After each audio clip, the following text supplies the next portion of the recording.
বিসমিল্লাহির রহমানির রহিম। আউযু বিল্লাহি মিনাশ শাইতানির রাজিম। আমি দর্শকদের সামনে কোরআন সম্পর্কে একটা আলোচনা নিয়ে আসলাম। আমার হঠাৎ মনে পড়ল যে কোরআনে বহু জায়গাতে আল্লাহ বারবার বলছেন যে আমি ধৈর্যশীলদের সাথে আছি, এবং ধৈর্যের যে একটা গাছ আছে, সেই গাছটির যদি কেউ লালন পালন করে বড় করে, তাহলে সেই ধৈর্যের গাছ থেকে যে ফল হয় সে ফলটা খুবই সুস্বাদু হয়। আচ্ছা, ধৈর্যের গাছের ফল যদি খুব সুস্বাদু হয় তো কেন বা কেমন করে, আমি আজকে এই বিষয়ে আলাপ করব। যে আমরা 30 পারা কোরআনের বহু জায়গাতেই আল্লাহ বলছে যে আমি ধৈর্যশীলদের সাথে আছি।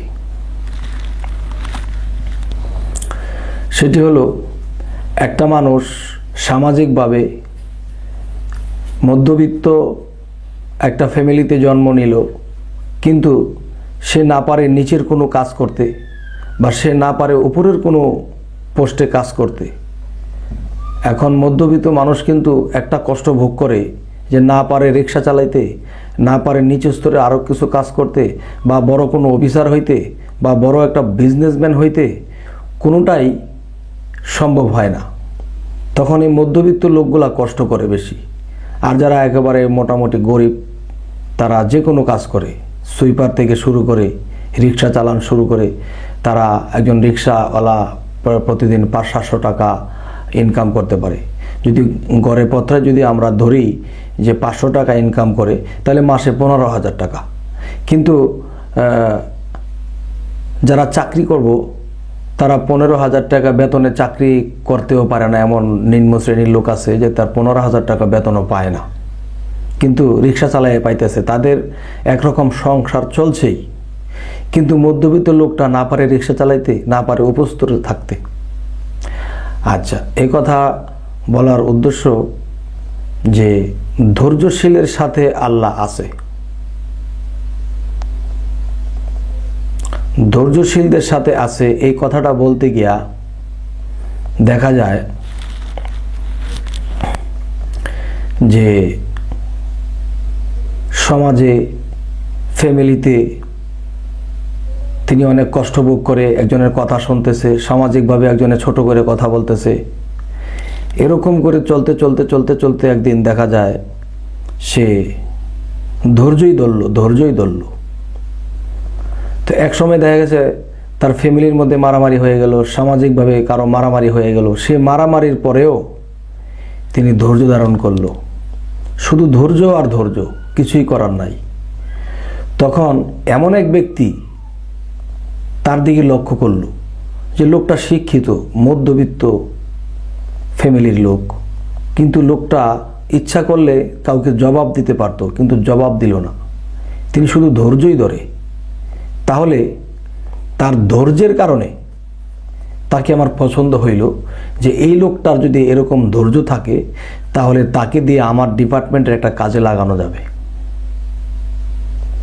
তখন এই লোকটা ধৈর্য ধরতে ধরতে এমন এক পর্যায়ে চলে গেল, সেই লোকটা তার কাছে গিয়ে বলল যে আপনি কি পাশ করেছেন, কোন স্তর পর্যন্ত পড়ালেখা করছেন, তা আমার দরকার নাই।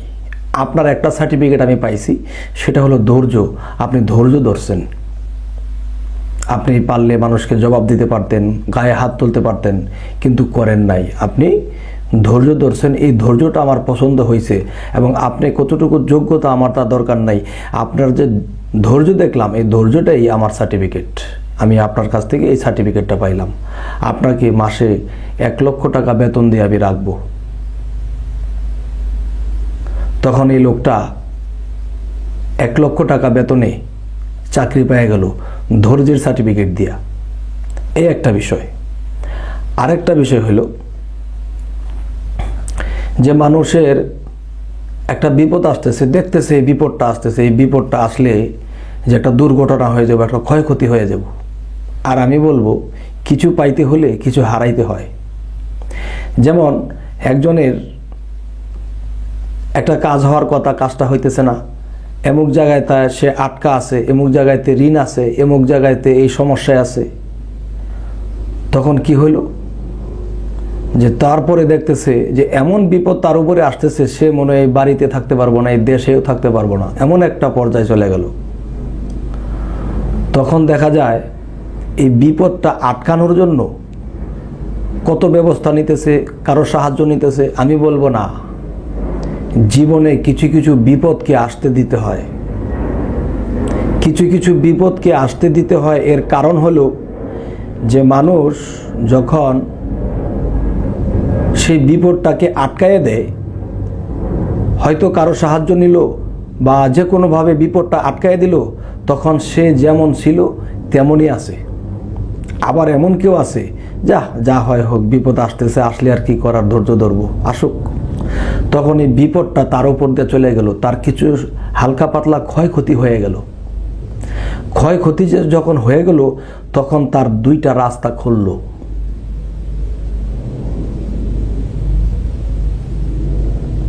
তখন তার দুইটা রাস্তা খুলল।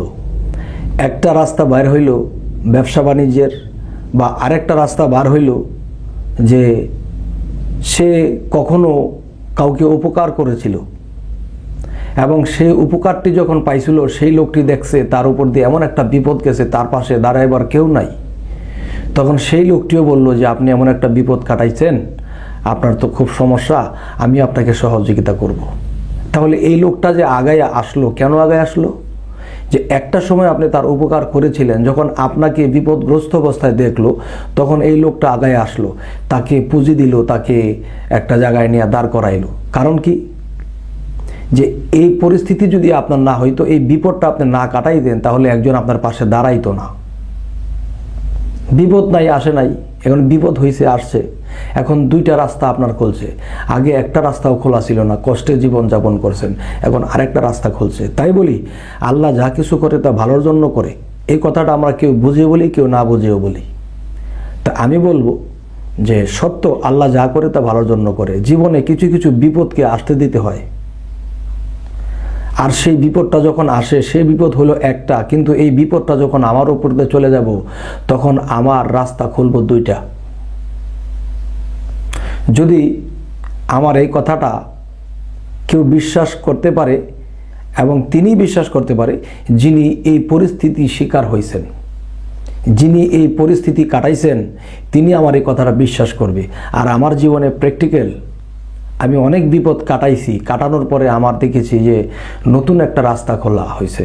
যে রাস্তাটা জীবনে কোনোদিন খুলতো না, সেই বিপদটা যখন কাটাইলাম, তখন আমার নতুন একটা রাস্তা খুললো। তো এই জন্য আল্লাহ বলছে যে আমি ধৈর্যশীলদের সাথে আছি। কেন বলছে? আল্লাহর কাজগুলো আস্তে আস্তে।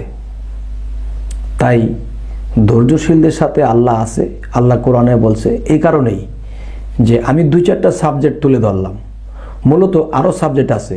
একটা কথা আছে যে সকল সাবজেক্ট কি আমার কি বলা সম্ভব না, যে আমি যদি 2-4টা সাবজেক্ট তুলে ধরে থাকি, তাহলে এই 2-4টা দিয়ে আরও 100টা আপনারা বুঝে নেবেন ইনশাল্লাহ। আমার দেখা গেছে কোরআন সম্পর্কে এই কথাগুলো বলতে আমার ইচ্ছা করলো, যে অনেক মানুষ এই কোরআনের কথাটা বোঝে না, আর অনেক মানুষে ধৈর্য ধারণ করে না, যার ফলে তারা যেমনটা এমনই থাকে। তাই আজকে এই কথাগুলো এই পর্যন্তই রাখলাম। আল্লাহ হাফেজ।